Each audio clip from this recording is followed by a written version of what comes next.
Salve, salve, galera! E aí, depois dessa aula aí sobre hidrografia, é importante a gente mencionar para vocês que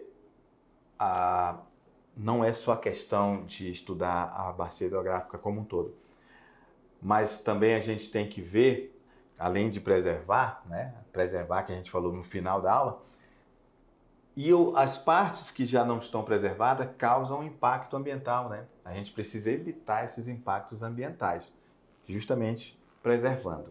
Não é isso? Positivo, né? Na nossa aula falamos muito sobre a questão das variadas bacias hidrográficas, as partes do rio, né, que nós temos conceitos, né? Os conceitos. Então, esses são conhecimento que você adquire e que você aplica na sua vida, porque a maioria dos nossos alunos aqui da Mediação Tecnológica Rondônia estão ligados diretamente a esses conceitos hidrográficos. Isso, principalmente nossos alunos que estão mais na região ribeirinha, ali, principalmente assim dos maiores rios, como o Rio Madeira, né? E eu quero deixar um abraço para esses alunos. Com certeza. Um abraço a todos os nossos alunos aí do estado de Rondônia que estão aí às margens dos rios de Rondônia. Exato. Vamos para a nossa revisão? Vamos lá. Aula 9.2. Falamos sobre a distribuição da água no planeta Terra, né? E explicamos para vocês. E essa informação ela foi importante porque ela nos levou a uma reflexão, né?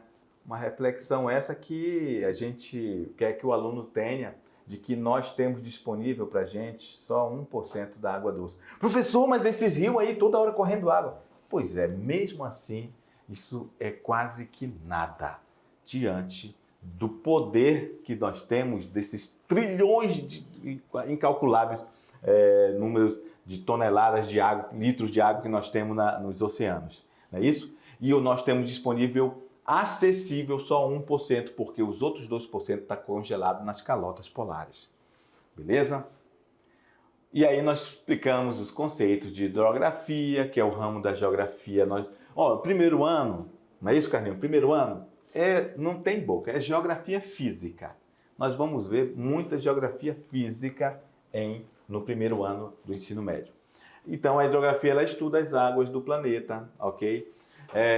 Falamos sobre os componentes de um rio, o que é uma nascente, o que é a foz, o curso, que é o alto, médio e baixo, a jusante, a montante. Montante vai subir o rio, jusante desce o rio, ok? O afluente, confluente, subafluente, o subafluente, que deságua no afluente, que o afluente deságua num rio maior, e o confluente é o encontro de dois rios, ok? Então, vamos lá para o próximo slide. Aí temos uma imagem esquemática dos elementos da bacia hidrográfica. Nascente, obviamente, é o local onde a água, esse rio surge. Isso pode ser um garapé, pode ser um olho d'água, pode ser a neve, como o professor Carlinhos falou, aquele regime nival, não é isso? Então, local onde a água subterrânea brota, no caso do rio pluvial, para a superfície iniciando a formação do curso d'água. Aqui é o afluente, ok? Que deságua. Opa, tem que mudar a cor, né, Carlinhos? Exato. Vamos, que cor que eu coloco aqui? Vamos colocar aí Você não gosta de vermelho, né? Azul, essa cor azul diferente aqui. Já Beleza. tem um vermelho ali, né? Coloca um já azul. tem vermelho, tá bem coloridinho e tal. Vamos lá. Então, o afluente, ok? Que deságua no rio maior, ok? São águas que vêm de diversas fontes, geralmente de chuva, pequeno rio, que o aluno conhece, que são os garapés, e despeja suas águas em um rio maior, ok? Isso aqui é o leito do rio, ok? Aí tem um lençol freático, que também é o conjunto de água que se deposita naturalmente no subsolo. Isso aqui é o divisor de águas.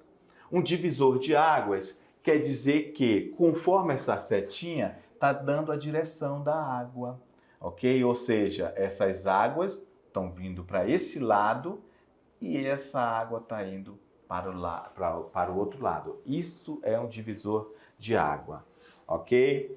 O fundo do vale, que é onde o curso do rio passa, né? São as áreas próximas aos rios que correm, que geralmente sofrem inundações. E deixa eu ver o que mais que tem aqui. Uma microbacia também, ok? A foz, ali onde acaba o rio, onde ele deságua, que pode ser no outro rio e pode ser também no mar, no oceano, ok?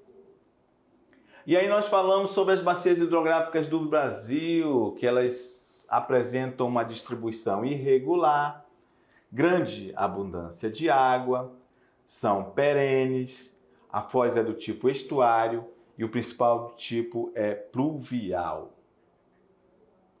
Aí falamos da bacia hidrográfica do Amazonas, que inclusive o professor Arimateia, no vídeo que a gente passou, ele ratificou, ele confirmou o que nós falamos aqui, que é a maior bacia hidrográfica do planeta, ok?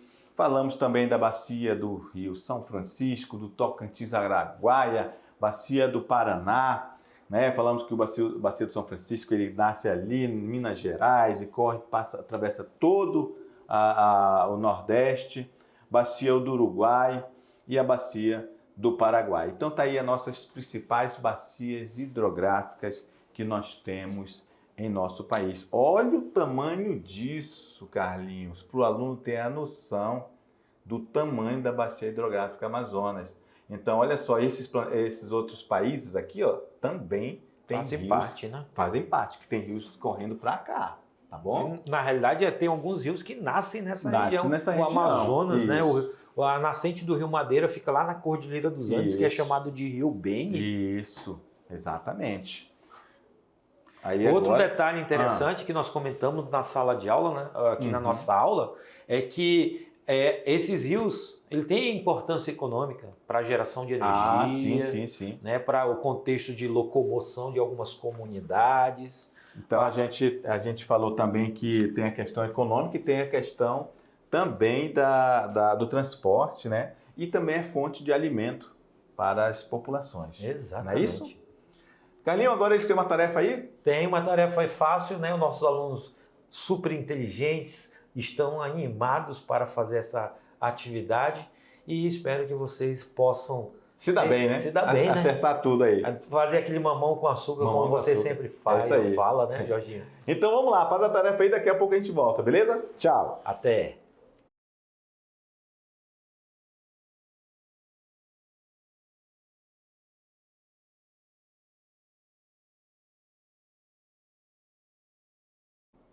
E aí, galera, fizeram a tarefa?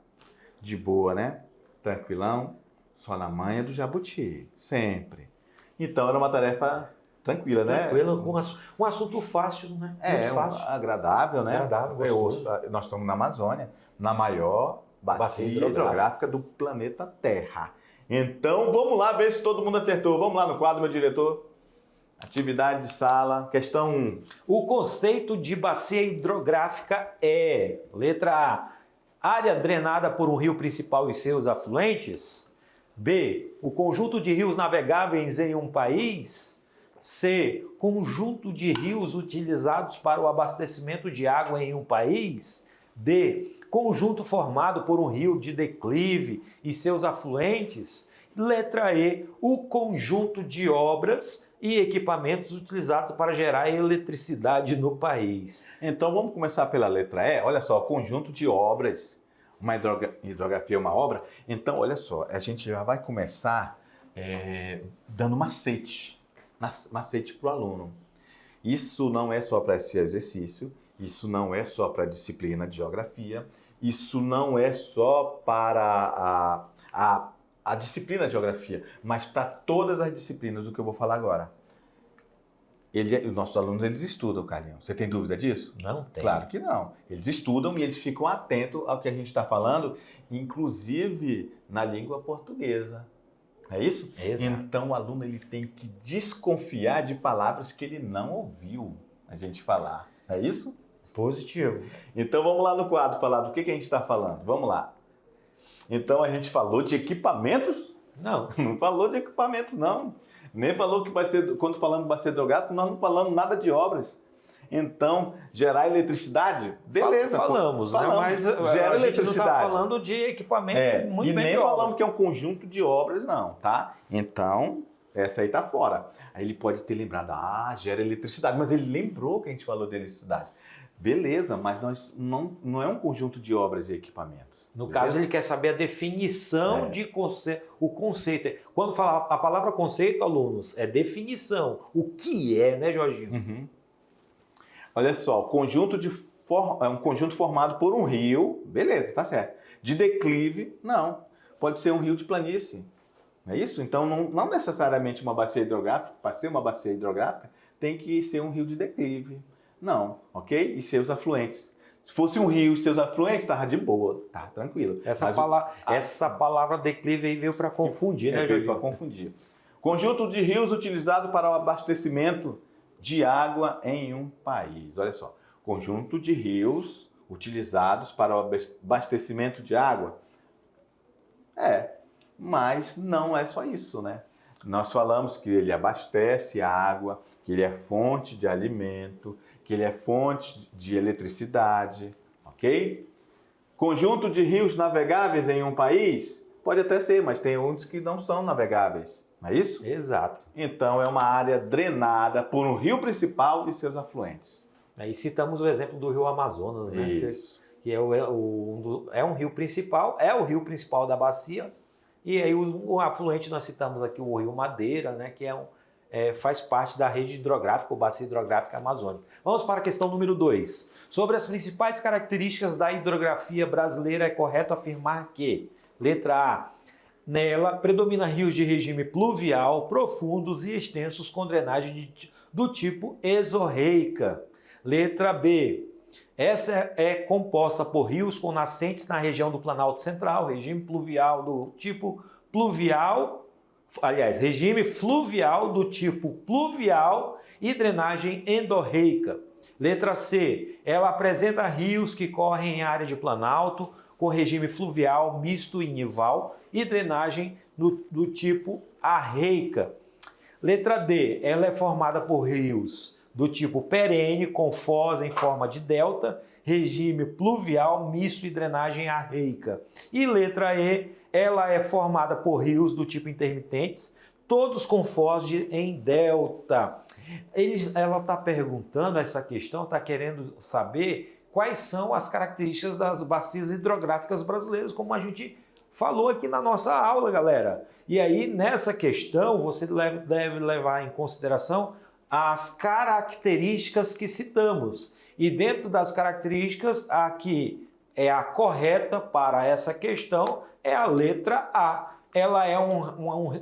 Nela predomina o regime pluvial, quer dizer, de chuvas, certo? Profundos e extensos. O exemplo é o rio Amazonas, é um rio de grande extensão de água, grande volume, tá? Com drenagem do tipo exorreica, certo? Então, a questão número 2, quem marcou a letra A está com certíssimo, correto, galera. Vamos lá para a questão número 3?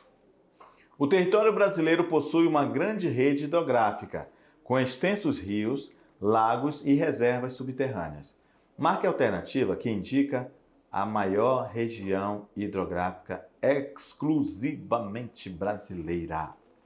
E aí, galera, vocês vão lembrar, nós falamos isso durante a aula. Então, vamos lá. A, região hidrográfica da Amazônica. B, região hidrográfica do Rio Paraná. C, região hidrográfica do Rio Uruguai.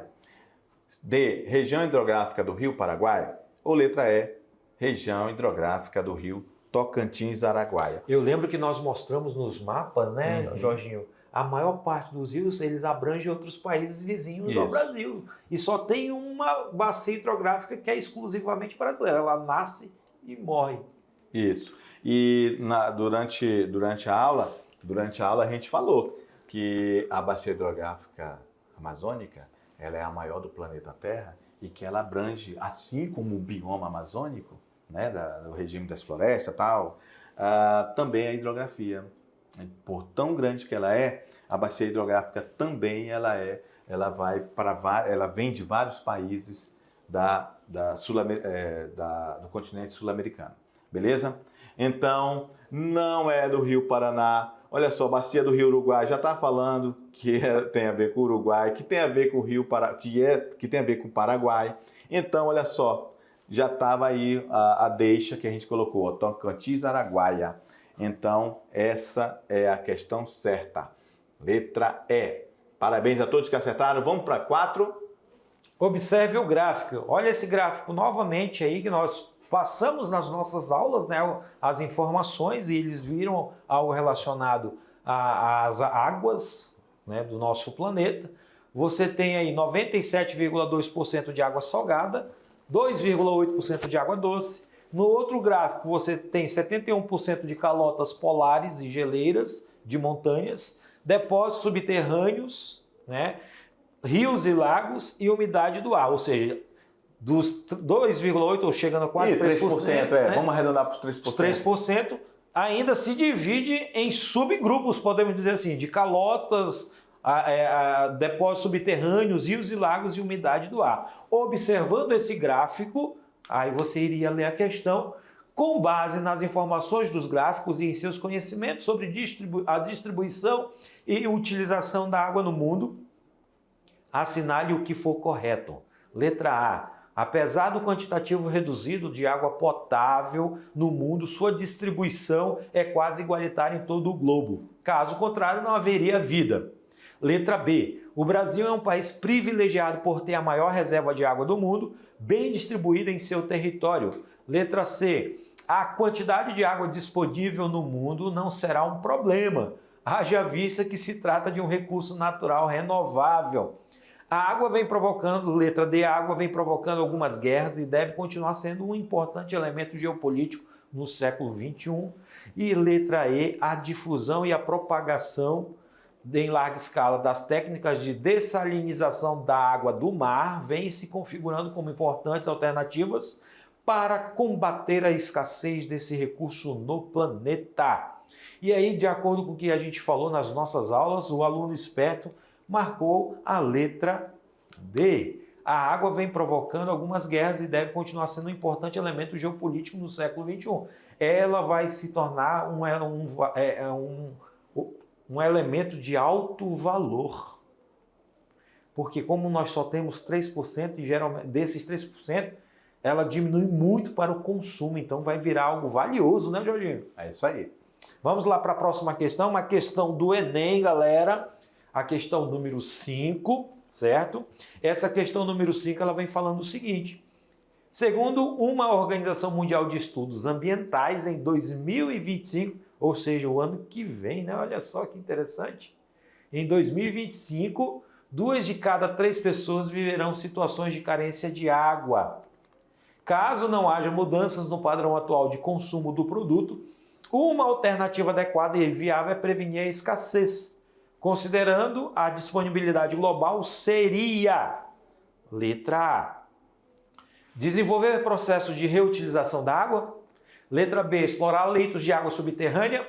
Letra C, ampliar a oferta de água, captando em outros rios. Letra D, captar águas pluviais. E letra E, importar água doce de outros estados. E nós comentamos na nossa aula aqui sobre a questão de reutilização e o professor Jorginho deu até o exemplo, né? Eu reutilizo a água para limpar o chão, para lavar a varanda, né?